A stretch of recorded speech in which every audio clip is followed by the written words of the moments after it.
Sir తులారాశి వాళ్ళు ఈ ప్రపంచంలో ఎక్కడున్నా నన్ను కలవండి, మీ కష్టాలు తీరుస్తా, లేదనంటే ఈ శాస్త్రాన్ని వదిలేస్తా, హ్మ్.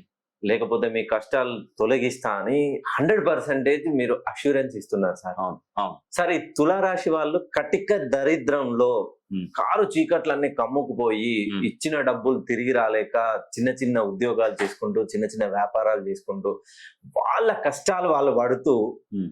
మీ దగ్గరకు వచ్చి అపాయింట్మెంట్ తీసుకోవాలంటే కనీసం ఫీ కట్టలేని స్థితిలో కూడా చాలా మంది ఉన్నారు సార్. హ్మ్. హ్మ్. హ్మ్.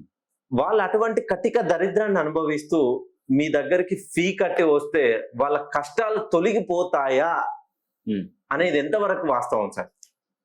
ఖచ్చితంగా. ఎందుకంటే నేను మీకు అష్యూరెన్స్ ఎందుకు ఇస్తున్నానంటే మీరు బాగుపడతారు తులారాశి వారు. ఎందుకంటే నేను ఇప్పటి వరకు 25 సంవత్సరాల శ్రమ, కృషి, పట్టుదలతో ఉమ్, ఎన్నో రాసులను, ఎన్నో జాతకాలను, ఎన్నో లక్షల మందిని చూశాను. ఉమ్, వారికి ఎప్పుడైతే రైట్ టైం వస్తుందో వాళ్ళకి నేను తెలియజేస్తున్నాను. ఓకే, వినడం, వినకపోవడం మీ బాధ్యత.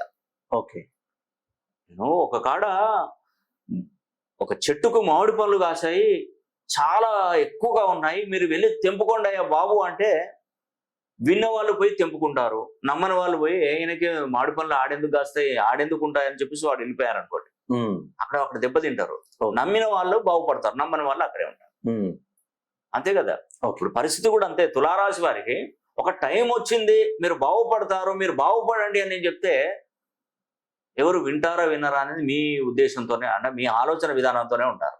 ఉమ్, ఇప్పుడు గురువు పాఠాలు మాత్రమే చెప్పగలుగుతాడు, కానీ ఎగ్జామ్ రాయడు. అవును సార్. ఈ తులారాశి విషయంలో కూడా అంతే. తులారాశి వారికి మంచి రోజులు వచ్చాయి, మీ పేరులో సంఖ్యాబలాన్ని కరెక్షన్ చేసుకోండి, మీరు ఇలా ఉండండి, ఇలా వెళ్తే బాగుపడతారని చెప్పడం నా బాధ్యత. ఉమ్, మీరు కరెక్షన్ చేసుకుంటారా, మీరు గ్రహ స్థితిగతులను చూసుకుంటారా, పేరులో బలాన్ని పెంచుకుంటారా, పెంచుకోరా అని మీ బాధ్యత. ఎందుకంటే నేను ఒక్కడనే ఇక్కడ నుంచి చెప్తున్నాను, కొన్ని వేల మంది మీరు వింటున్నారు. ఉమ్, దానిలో రియలైజ్ ఎవరు అవుతారో కారో నాకు తెలియదు, ఓకే, కానీ ఖచ్చితంగా బ్రహ్మాండాన్ని బద్దలు కొట్టబోతున్నారు తులారాశిలో. ఓకే. ఖచ్చితంగా చెప్తున్నారు.